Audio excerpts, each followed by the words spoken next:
sepundi Mbak Ayu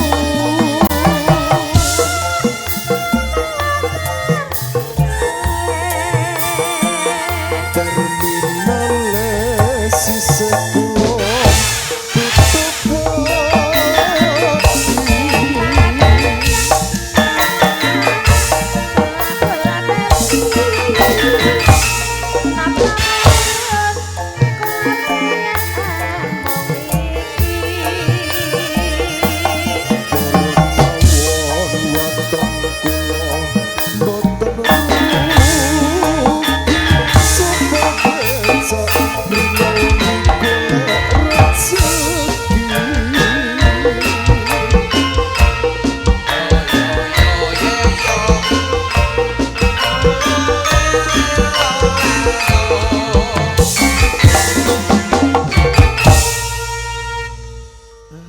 arep joget kok kudu rasa-rasen. Lah nyapa? Lah wis kalah karo Mbae. Si Mbae jogete semangate kaya ngono. Semangat tenan. Mbah Paiman sehat selalu. Mbah Paiman bakul gedang. Pancen dulur-dulur kene iki do semangat, Pak. Lah iya, nyatane ibu-ibu nadyan iki hawane anyep ning berkorban ijeh gelem nonton, matur suwun. Sing tak senengi dulur-dulur kene luar biasa. Aku salut karo dulur-dulur kene. Sing mbok senengi apa? Aku mang wis sempat ndredeg lagi pisanan. Kok iso ndredeg? Biasane anggere ana dangdutan, iki mesti do gelut. Anggere ana taman mesti do tukaran. Akeh-akeh do tukaran. Luar biasa dulur-dulur Pakis, pemuda-pemudane Pakis tak akoni luar biasa kekompakane. Hebat. Nyoto katitik dari awal Manggolo pentas ana dangdutane nganti Taman Sari damai aman sentosa. Alhamdulillah. Tenang Mas, nggonku ndek nganane aja neh kok dangdutan. Pengajiane do dienggo tukaran.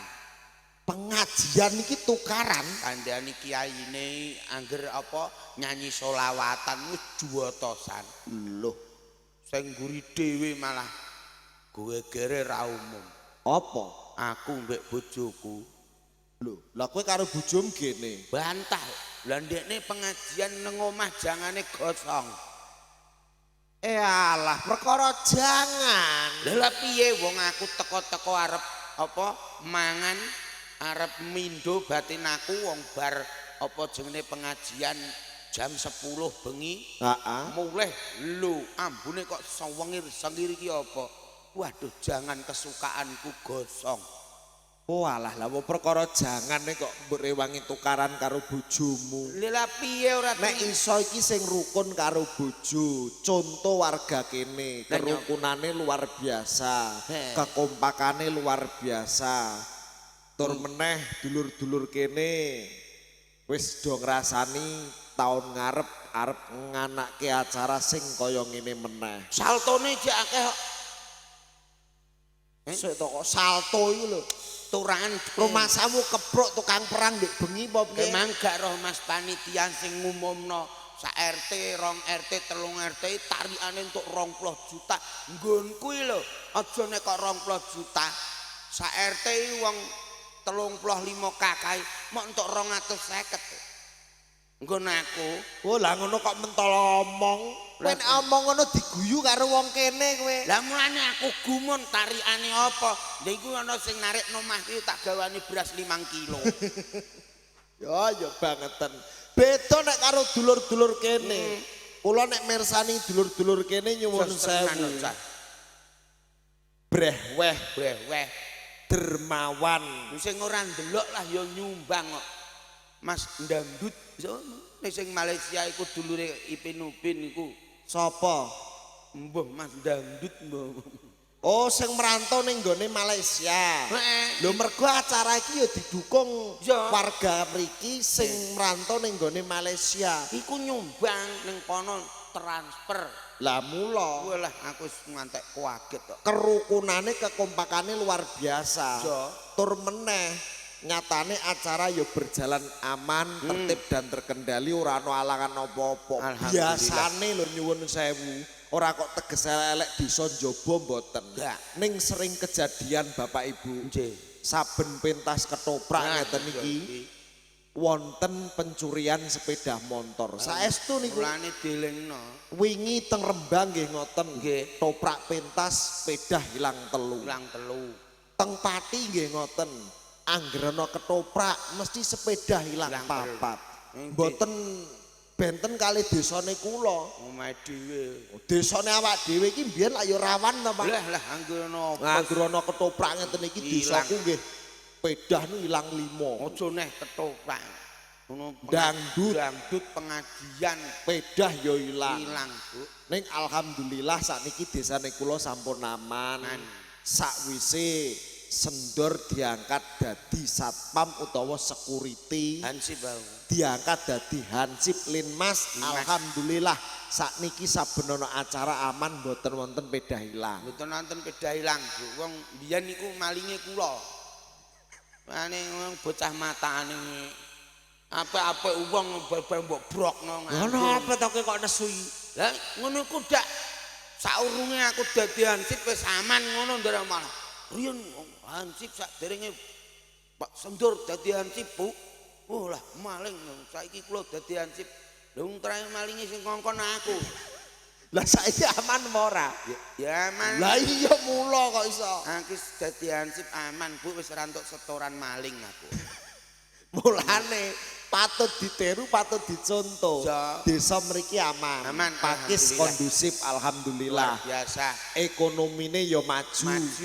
Bukti apa aku kok iso ngarani ekonomi maju, Pak? Buktine. Desa kene iki termasuk ya apa mriki dukuhan nggih, Pak? Pakis juga desa nggih. Desa Pakis. Desa Pakis karo Pak Indi. Desane ya ora terlalu ombo banget ning ekonomine meningkat. Terbukti kula nek mirsani masjid. Masjite. Oh, masjid kene beda karo masjid daerah-daerah kono. Lah masjid iki ngarep urung dikuliti.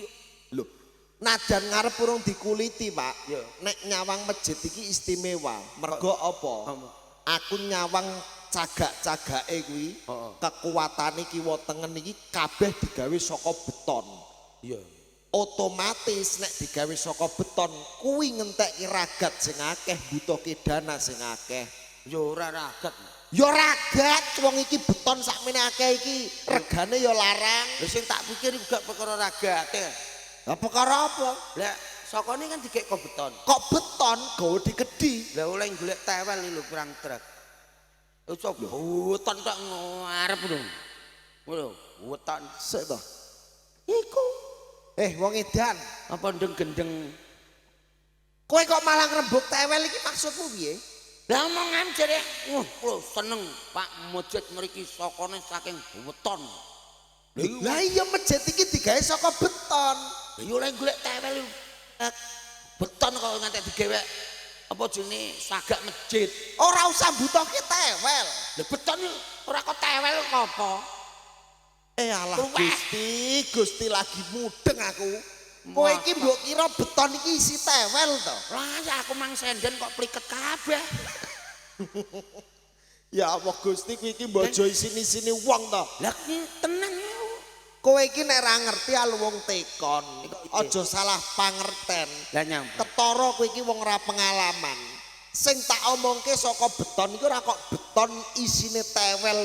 Kuwi ora. Lha beton isine apa? Ya bener nek umume pengertiane nek tewel kuwi isine beton.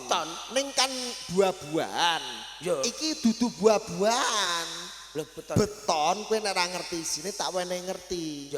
Kuwi isine ana semen. Ana wesi. Ana apa koral, pasir, semen diaduk dadi siji kuwi diarani beton. Iya, Bu, wong kene aja do nggodhok beton, Bu. Kene ya. Lah nggodhok beton nguntal kesogrok wesine malah bongko. Ora sida mangan. Pak. Maksudnya iki beton iki cor-coran iki lho. Kowe mudeng cor-coran apa ora? Ya. Kene ra mudeng cor-coran tak duduhi iki lho. Lho, iki lho cor-coran ya iki. Lho sapa mang sing muni beton? Mang mangkel ae aku. Iki kluweh, Bu. Mulane rambutem ra tukul-tukul, goblokmu ra umum. Sing salah yo mbokmu. Lah kok sing salah mbokku? Aku wis apik-apik gondrong ndek mbene kaya dongjun kok. Lah saiki kok ora metu rambute iki masalahe apa? Lah tak kon nukokno sampo, Mas, tukokno rondak obat suketno. Tanggo keramas iso jabrul kabeh. Lah ya ora tukul rambutmu. Jujune kok ora tak kosokno mengisor. Cara rondak tak kosokno mengisor mesti ana uler jedung ketok. Aku mlane mah Uler jedung untumu ngono. Lah iya Wong kok beton kuwi ya cor-coran. Oh, cor-coran iki. Cor-coran sakmono gedene. Lah iki ragate ya ora sithik. Akeh banget. Nah, mulane terbukti ekonominya luar biasa. Jebule lah nanggap toprak lah iki ya urunan ya. Urunan nanggape mau ketoprak sing elek, Nah, iya. jalukane ketoprak sing mewah. Aku mang lo cara ngerti nek urunan ngono ora mentolo nampani duwike aku. Alah gayamu. Lu sumpah tenan, Bu. Aku tenan aku mang ngerti bos mogol man tak omongi. Mbok omongi piye? Aku rak ndungu Pak sapa panitia mang domong. Pidato mau. RT niki angsal sak menten, RT niku angsal sak menten. Jebule kan urunan. Aku aduh moh njaluk dhuwit aku. Tenan Bu alung takon transfer. Iku jenenge ya padha ae. Lah nampani Oh, lah wong kene ya nyambut gawe ya butuh ning ora ana desa liya. ragat kok. Desa kok apa saltone jek turah pirang-pirang. Saldo kok salto. Terahe bener panitiane ya, Cah. Ini. Tak pikir-pikir malah kaya kethek kowe. Nah, Kowe ngerti apa ora sebabnya aku ngarani kaya kethek? apa? Lah kowe ngerti nggon dandan mang apa ora? Gedang sak tundun ditaleni. Ya. Karek njupuki siji-siji. Ah, ya, anu sapa Iwan Diwan? Anak sapa mang loro ya aku mangan gedang. He, padhe sedor kaya kethek. Wah, semen aku wis gak ketawan, aku bentung aku yo ngono. Neng nggih nyuwun izin jujur mawon gedange kula beto mantuk mangkin. Iya, Bu. Mboten napa-napa Pak nggih. Mboten apa-apa, Pak. Nggih. Nggih, wong teng omah kula lah ngingoni kethek pirang-pirang kok, Pak. Apa Ngene digo mulih ndekne. Aku sing masak nah enak tenan. Matur nuwun yo Pak Bu sing maringi daran wau. anu mau diwenehi daran iku to? Iwak. Iwak lele sambel. Lele apa gak? Iwak empal duwageng. Iku lho aku meh tekok. Pesone lho kondi aku. Ya biasane nek wong kene iki nek tuku peso iki ya ning pasar-pasar iki to. Lah kok iso apik oleh ngirisi lho. Lah gene. Cuwilik ruwemir. Lho aku saiki tak takon. Iki ya nyuwun sewu lho ya. Ya. Ora kok teges ngenyek dulur kene gak. Lho gak. Anane dirisi tipis-tipis. Ya. Apa tumon mangan daging sapi kok terus gedhi-gedhi. Engko nek sereten ora malah cilaka. Ya ora dadi. Anane dirisi tipis-tipis kuwi ya ben iso dirasake. Nyatane daging yo sakmono akehe. Iwak lele nganti turah-turah. Nang kono lele. Lele nganti baskom-baskoman. Alah aku Ning aku jujur sing aku gak selera mung setunggal saestu. Jangan santen. Kowe gak ngerti ya? ora wong aku mangan kowe lele balita. Lele kok balita ya apa ana? Lah wong sing gudi-gudi entek karek cuwilik ngisor dhewe. Lah teko mung guri kok ora man cilik kowe. Tak jupuk asaku ora go wedi lho mak ndase tok. Oh wong cilik ya. Tak ingetno ya eling wong. Tak ingetno nitili ndas lele. Lah enak ora dong mani wong sumpah aku lele hobi yo. Nek lelene tak akoni pancen enak. Lah iya. Sing aku gak wani mangan iki siji. Apa? Jangan santen, jangan tewel mulu. Ya gini nak. Loh, aku ki mau jujur, Pak, ora sengaja iki aku yo ngerti sing tukang masak. Masa? Heeh. Dan apa? Jebule mersi santen iki nganggo kathok. Tak idoni mlonyo. Tenan iki, Pak. Dan ora ono wong kene wong sugih-sugih kok. Iki nyoto iki. Aku mangroe tuku apa sarangan santene pirang-pirang kok. Kowe iso Aku mah yo ngerti ana sarangan yo. Lah kok nganggo kathok? Mersi nganggo kathok. Oh, berarti sarangane ning ngisor terus ditumpangi kathok ngono. Ya ora. Lah iku ndai apa cara katoke urung diumbah 3 dina. Iso mak ngeret ngono maneh. Lho, gene ya. Cangkep apa itu giamblah yo. Lho iki nyoto mrese iki santene nganggo kathok tenan kok ngeyel kowe. Lah kok iso nganggo kathok iku piye? Lah saiki sing meres santen mbok kon udo. Ora malah cilaka, merese santen iki nganggo kathok. Nek santene ya nganggo sarangan. Cara meres santen gak nganggo kathok aku yakin santene ra bakal enek. Perkarane Mesti kesedot. kok iso? Alah, aku pengalaman wong wedok ndaut ning sawah, esuk banyune aku ngawan sithik entek kok. Para wong Kok iso wedok. entek iki perkarane apa? Jalarane apa? Alah, wong wedok-wedok menawa nggo kompresor kok. Aku kandangi iso. Tapi pinter-pinter wong wedok tenan. Gene. Aku mang roh nek masak ning guri kono ning pol kono lho. Dolanan aku. Iya. Wah, sing lanang nyebuli geni sing ning gone apa? Nganunan iku lho. Pawonan kok. Tawon. Boto. Basbus gak mekan. Bareng sing wedok iso ngekakno apa ora di ngono sing wedok. Iya. Lanang nyebuli ngono ora iso. Lho, wedok urung nyebul, duwodok ning arep pawon langsung bul ngono. Aku gumun. Iku ndak nggawa kompresor ta apa aku. Sik ta. Iso bulap-bulap lho. Wis. Mulane nek meresat kon nganggo kathok. Kowe wong edan kowe. Lho Lho iki tenan. Ora kok apa jenenge santene diperes nggo kathok ora. Merese ya nganggo sarangan, wonge nganggo kathok ngono lho. Alah aku nek iku mang aku sing tak senengi seneng kabeh aku. Nyatane masakane wong kene luar biasa, enak-enak tenan. Enak, aku sing rada minder sithik imang ameh ngombe kopine. Lah gene ya. Kopi kon cek pawanus. Barang tak delok lho wong kae ngudek kopi kok. Ngono modele aku. Lho gene ta? Lho, wong wedok ngudek kopi nganggo BH. Wah tak wingetno ae. Aku mang yo ngombe kopi lho. Walah. Ngudeke nganggo BH. Wah, ya ambune lah kaya mambu susu sithik-sithik. Ngomong apa? Lah, jebule ngudeke nganggo BH. Ijeh pawanus lho. Lho. Tak ngono. Jebule aku. Lah jujune iku BH-ne nek wis diumbah ra apa-apa. Lah nyapa? Lah nek BH-ne urung diumbah no ndae apa rasane? Ya ora ono hubungane. Ya ora ono hubungane piye wong ngudeke nganggo BH? Mongi. Apa? Bayangno cara ngudek. Apa jenenge wedang panas, ora nganggo BH. Terus susune kecemplung piye? Iso mlawanyet metu iso karek pentil-pentil tok. Oh, diamput. Jebule susune sing ngudek ta. Sariman mah bingung mbok perkara apa. Menawa kena kopi. Man. Tak takoki. Man, metu man. Ana kopi diudek nganggo susu. Kowe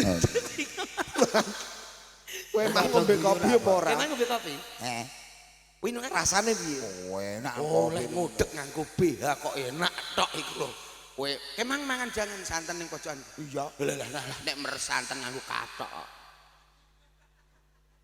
Meres santen nggo kathok, Man. Mulane kok rasane sepet-sepet sithik.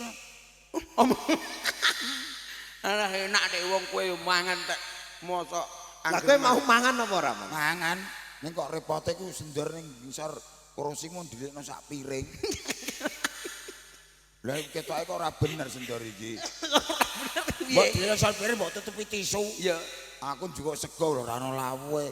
Lho bareng sol piring iki sender kelakuane elek. Lho iwak iso didelikno isor. Delikno iwak. Kelakuanmu iki lho, wong geragas kok karo kanca mbok ngei. mbok pangan. Tak buka lho isine kok ndas lele tok iki. Mati Lah aku. ngono kok ngomong lele balita. Lho kok ndas lele mbok kelumpukno kan mbok apakno.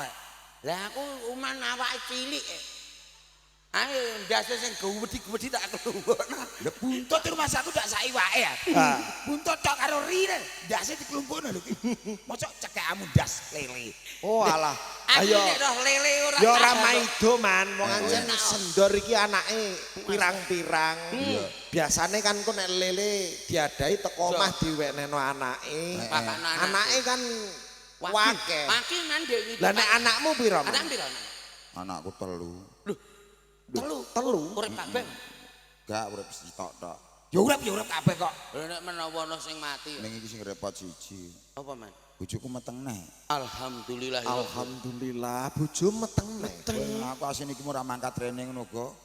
Cara kowe dadi kowe barang ngerti nasibku bengi iki, dina iki wah ora mentolo. Bojo meteng Bojoku kuwi meteng lho tan padahal mongko. Kowe gak tau mulih. Man. ora tau mulih kok bojoku meteng iki Berarti piye? metenge ora karo kowe. Lah meteng karo aku malah repot. Lho kok repot? Lah bojoku meteng, aku meteng ta wong loro. Oh iya ya. Iki rumangsa gawe apa ora? Rumangsa gawe. Masa aku iso main terus. Lah iya nek iso meteng iku piye? Aku Wis curiga. rada gede. Wis gede. Lah terus Curiga tak go ning nggone dokter. dokter apa? Di dokter kewan dadi menanu. Nek Ya, menawa dokter. anak sasu apa-apa ya. Omonganmu ning ngarep wong anak asu. Lah dadi wecal dokter kewan. Tak gawe ning dokter. Oh iya ya. Batinku tak cekno. Tak USG. Oh, Aku kamera. USG ben supaya ngerti Ben ngerti keadaane bayine iki bayi ning jero kandungan. Oh, wetenge dipotokopino niku. Lho, cangkemmu. Lho foto kopi tak kurepno ngono. Dilebokno ning gone mesin. Di itu lho kaya kamera iki lho. Di USG. USG. Dipasangi alat ning metenge ngono ku lho. Iku jak UGD kuwi. UGD. UGD kuwi unit gawat Oh darurat. iku sing digongke cek UGD bojoku kecelakaan opo piye. Bareng bojomu mbok USG. Iya, Man. Mati aku nangis guguk pirang-pirang dino. Terus Tak delok ning kamera iki isine rambut tok. Widih Ya mati Allah, iki Gusti. anakku kok. yo tenan. Tenan Man. bojong diperkosa gendruwo. Kuwi ora beres lho, Man. Dadi ping isine rambut tok iki piye anakku iki. Kuwi mesti anakku bermasalah. Bojong diperkosa gendruwo. Dadi ning gangguan TV rambut tok iki mau. Iya. Ya Lah Allah, kok gak Man. mbok teleseh piye sing apa sing USG dokter sapa. Tak tekono. Lah terus Bu dokter iki pripun bojo kula tenggene gambare TV kok bocah kok rambut tok niku enten apa aku ya ngono. Lah terus keterangane Terus dokter piye? Tak tekoki coba ibu dicek meleh mbok menawi anu Bu salah. Bar dicek lah. Ya Allah lagi ketemu. masalahnya apa, Man? Kamerane iki kengisoren. Aku lho, ya bener. Nek rambut tok aku ya ngono. Dokter ya bentuk. Dadi oleh USG iki mang Mau rawat teng kene malah kengisoran mrene. dadi lek USG iki kudune ning kene, ning malah ngisore. Sore. kleru kene. Alah. Terus TV-ne isine Rambut tok. aku weling. Ya Allah Gusti, Sesuk- layak to layak. Sesuk bojom kon nguntal silet. Ngapa? Nggo nyukur rambute. Dokter tamu sabani sembrono. Ngecedak dhuwure. Ngampun kalau kali ngiti TV jadi kemelorotan ana rambut tok. Ya ora apa-apa. Kamu dokter. Jenenge kesalahan sudah disengaja harus dimaklumi. Oh, ya, belum. Ning keadaane bojomu lak sehat to. Amat. Anakmu lanang mau wedok bakal Iki bakale ketoke ya padha wae iki cetha ya apa kamerane iki ya. Nah aku ngarani iki nek jare mboke wedok, Man. Heeh ya. Iya, Mergo rambut tok kan. rambut tok mesti mboke iki wedok. Oh, Berarti- Nepane tetep lanang. Pak ya wis suwe masa. Berarti anakmu telu, Heeh. calone lagi ning Lagi ning kandungan. kandungan. Lah sing wis lair sing lahir ya cek loro. Jeloro, sing sitok Jen- garangan deh. Ngomong kamu anak pangan garangan iku. ijah loro Si kuwi loro. lanang wedok, wedok apa lanang-lanang? Itu kabeh. Oh wedok kabeh. Jenenge sapa? Alah anak dagelan kok jeneng nangil-nangil lah apa lah. Ayo ben aku kenal sapa ngerti dulur-dulur kene ya ben kenal. Oh Nah. kae lho anake Sariman. Tak jenengno biasa. Sapa? Ninik karo Nunu. Oh anakmu Nini karo Nunu. Wedok loro tak jenengno gampang Ninik karo Nunu. Angger nyeluk nik nu wis teko. Angel-angel ngopo? Jeneng Melia Elisa kesuwen. Angger ana petengi luwe. Nik nu jundu cah loro ngono. Ninik Nini karo Nunu. lah modele anak-anak Nek bocahe sing ninik ku wayu kuning.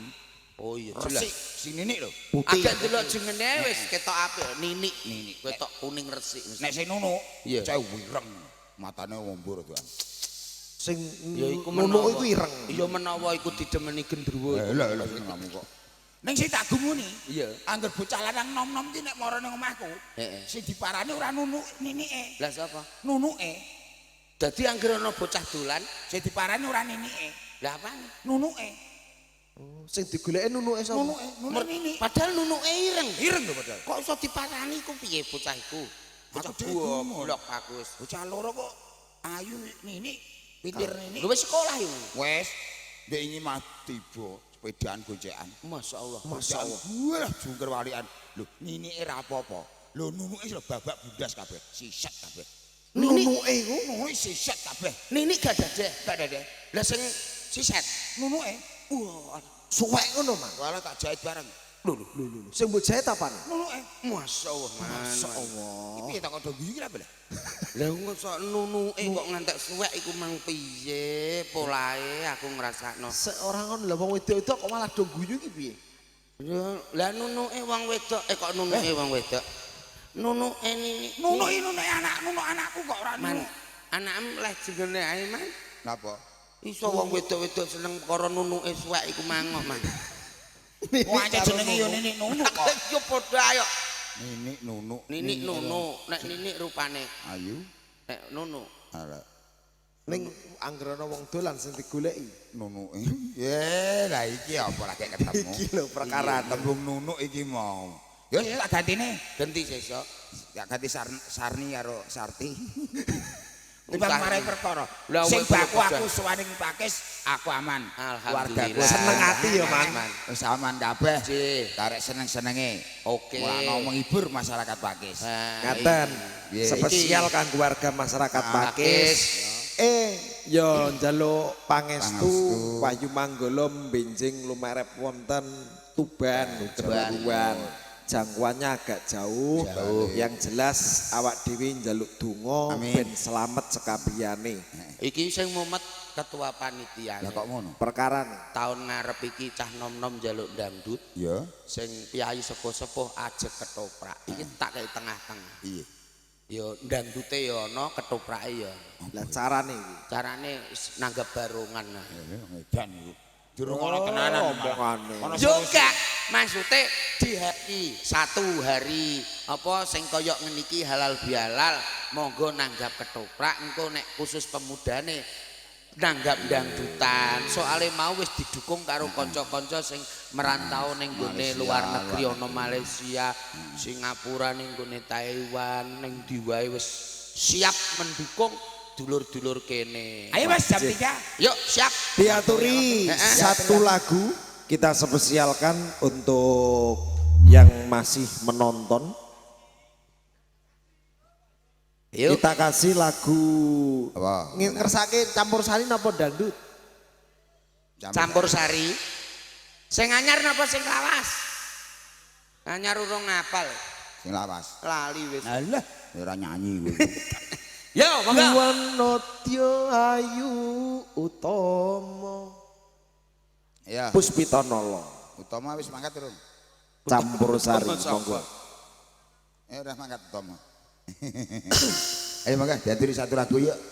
Ya melu ndedonga mugi-mugi panjenenganipun Bapak Kepala Desa cepat sembuh. Amin. Diberi kesehatan. Amin, amin. Ben iso mimpin apa dulur-dulur Pakis kabeh Cocok. dan juga perangkat-perangkat desane semangat tetap Amin, berjuang amin, amin. didukung kalih warga-wargane juga kekompakan pemuda-pemudane luar biasa. Wis pitono lho, monggo.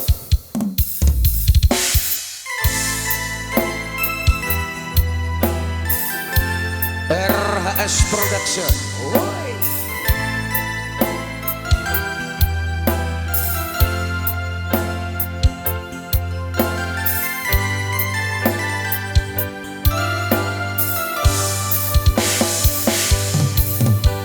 Wanotya ayu utama nambyara remeng kusuma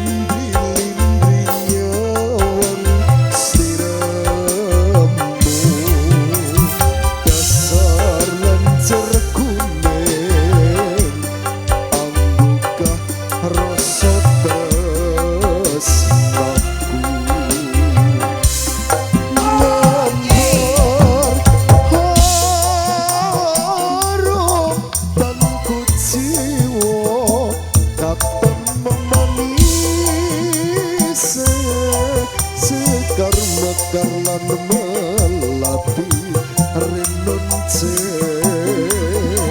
katon kinelo tak gantianing jagat katresno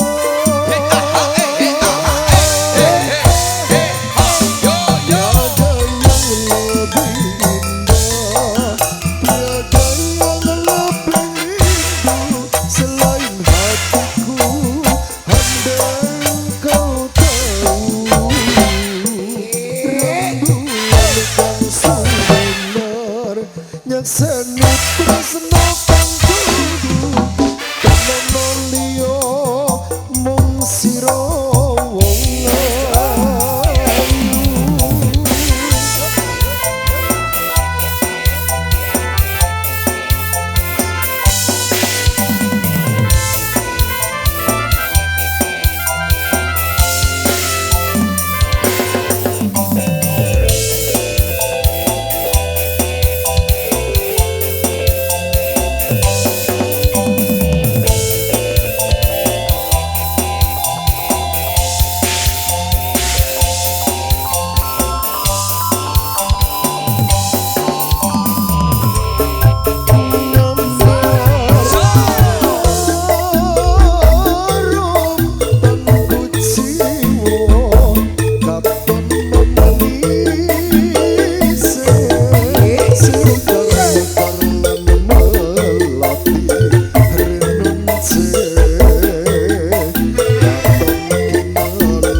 kesalahan awake dhewe insyaallah ning tahun ngarep bisa ketemu kembali. Amin. Amin. Amin. Bacotke lagu ya. Monggo monggo.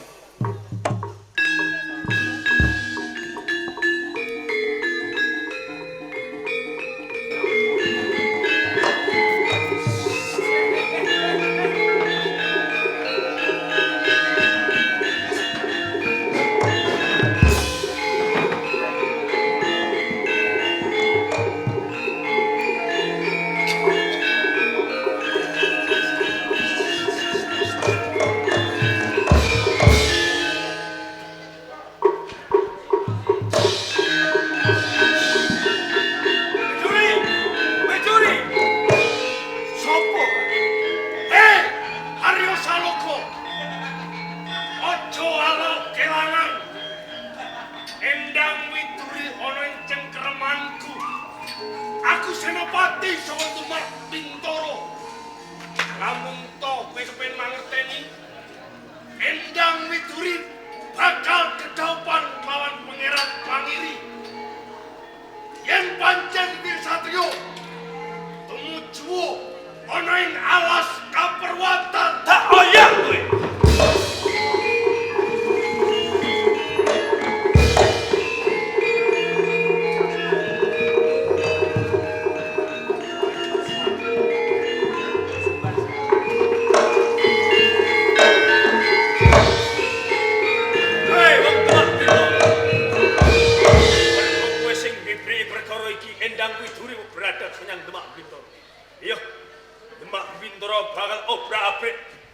Ayo Saloko balak pendem.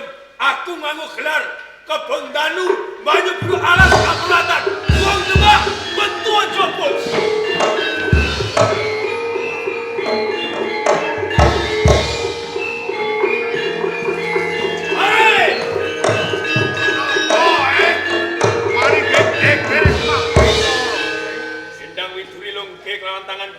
Lamun tora wenehke tak sungsang Demak Bintoro. Kowe wani geger Demak iki lho.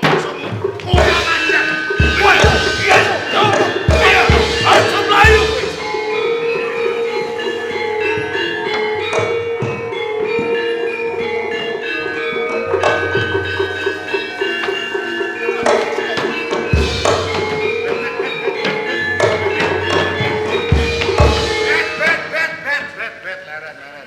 Enten napa? Ana kebon Danu Banyu Biru ngamuk punggung ning Demak Bintoro. Kabeh prajurit ora iso nranggulani pidane kebon Banyu Biru. Mula kanthi kuwi aku njaluk tulung ya, Dek. Geger nggih mpun. Kok mun-mun piye?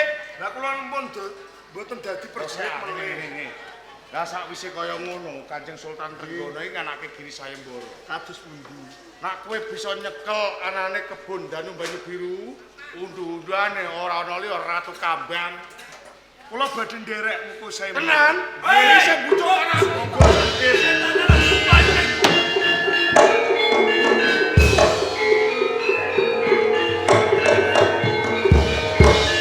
Adi Arya Saloko.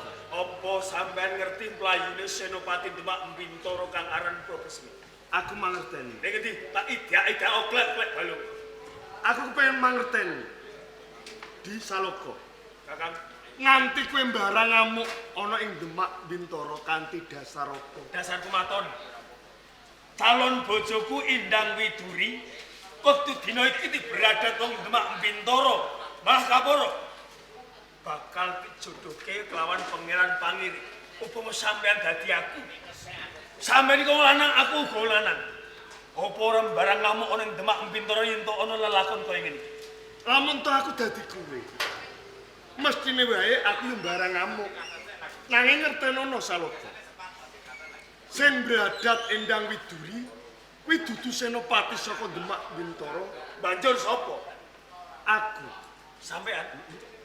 Kok nganti sampean duwe trah setilah kaya ngene iki? Pamrih sampean iki apa jare? Wakanigara perintah lawan aku supaya aku ento bradat lawan calon bojomu. Pak Kanigara. Sak temah kowe mbarang ngamuk ana ing Demak Bintoro. Tak kira lamun to perjurit Punggawa Praja ana ing Demak Bintoro. Tetandingan kelawan kowe. Tan monggo Puliya bisa mimpang. Mestine wae kowe unggul. Kasunyatane kaya ngono. Sak temah Saloko. Sultan ana ing Demak Bintoro nganakake sayembara. Isine sayembara mau kepiye? Sok sapa wae sing bisa ngrangket kebon Danu Banyu Biru bakal didhawuhna kelawan putri ana ing Demak Bintoro. Ratu Kambang. Ratu Kambang. Banjur apa sekirane ana sing wani mupus sayembara iki? Aku sing bakal mupus sayembara. Yen ngono sampean bakal gelut karo aku. Monggo dhisik. Iki mung kanggo sarana. Aku bisa bali dadi perjurit ana ing Demak Bintoro. Kaping pindhone aku bakal didhawuhan lawan Ratu Kambang. Saranane kowe kudu tak rangket. Kok digoleki pinter-pintere dhewe. Digoleki kok penak-penake dhewe sampean iki. Aku iki mung njaluk tulung. Tulung ya tulung ning aja kaya ngene iki carane. Lamun tok aku sampean rangket, mesti wae aku nampa pidana saka ngersa dalem Kanjeng Sultan Trenggono ana ing Demak Bintoro. Tak kira ora. Lamun tok aku kelakon sandingan kelawan Kusumanik Ayu Ratu Kambang. Iya. Sautuhe kowe pinangka tanggung jawabku. Iso tak ugemi kabeh wong sampean. Aku janji kelawan kowe. Banjur carane kepiye supaya punggawa ning Praja Demak Bintoro percaya lamun to sampean sing bisa ngendharat aku. Lamun to ana salah sawijining senopati saka Demak Bintoro, kowe lan aku ento tetandem. Kowe aku bantu. Pamit bantu.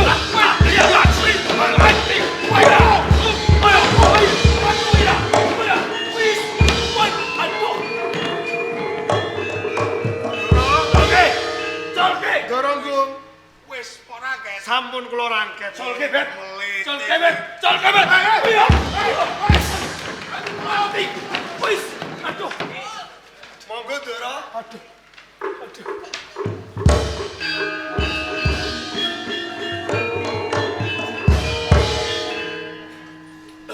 Wedok ngono kuwi ana apa? Niki sedaya kula wau saking trah setilahe Kakang Karebet. Sing ngomong sapa? Lah kasunyatane kados ngaten.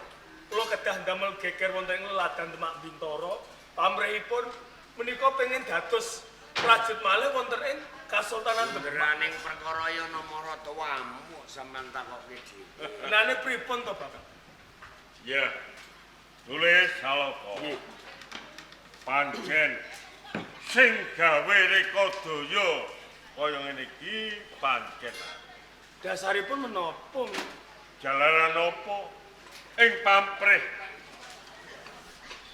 Mengko yen Karebet kelakon nyolong widuri, mesti kowe lak ndadekake nesumu. Ya mesti mawon. Apa meneh Karebet tak kon ngaku jeneng Pangeran Pangiri Wedrah ing Demak Bintoro. Nggih. Ora urung kowe mesti ngamuk ana ing Kasultanan Demak. Kasunyatane kula sampun barang ngamuk jalaran widuri badhe dijodohaken kalian Pangeran Pangiri. Yen kowe wis ngamuk ning Kasultanan Demak Bintoro, sapa punggawa praja ing Demak sing bakal bisa ngalahake kelawan kowe? Mboten wonten. Mbok menawa ora ana, mesti Sultan Trenggono ngedekake sayembara. Marang sapa wae sing bisa nyekel kebon danu iki mesti bakal diparingi ganjaran. Ora urung mesti Karebet sing leboni sayembara. Nggih. Lah yen Karebet wis bisa ngalahake kelawan kowe merga ketemu sedulur lan sedulur. Ayo ora urung sedulurmu Karebet lak bisa bali dadi prajurit ning Kados Demak. nggih nggih nggih. Nah, apa meneh yen mengkone Karebet bisa bali sambungan tresna kelawan Ratu Kambang. Ora urung besok bakal nemoni kamulyan. Nah, mung Karebet welingipun wa kalamun to besok sira bisa mulya uripmu apa meneh bisa dadi panguwasa utawa ratu. Aja pisan-pisan lalekake marang sedulurmu Saloko. Ning nggih ngeten, Kakang. Kepiye? Pangamuke kebon danu Banyu Biru. Sing nyekel ponakanmu Karebet. Karebet. Umpama Karebet diganjar, Saloko rak dukung. Iya. Mergo ngamuk. Rak bingung to? Umpama Saloko luar, Karebet ora ditampa.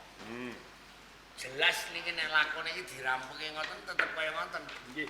Supaya Karebet tetep tinampa, Saloko kuwal saka pidana, syarate sak perkara. Menapa kok? Njur syaratnya Kresna Gasasra Sabu Inten iki wau sing balekke sampeyan.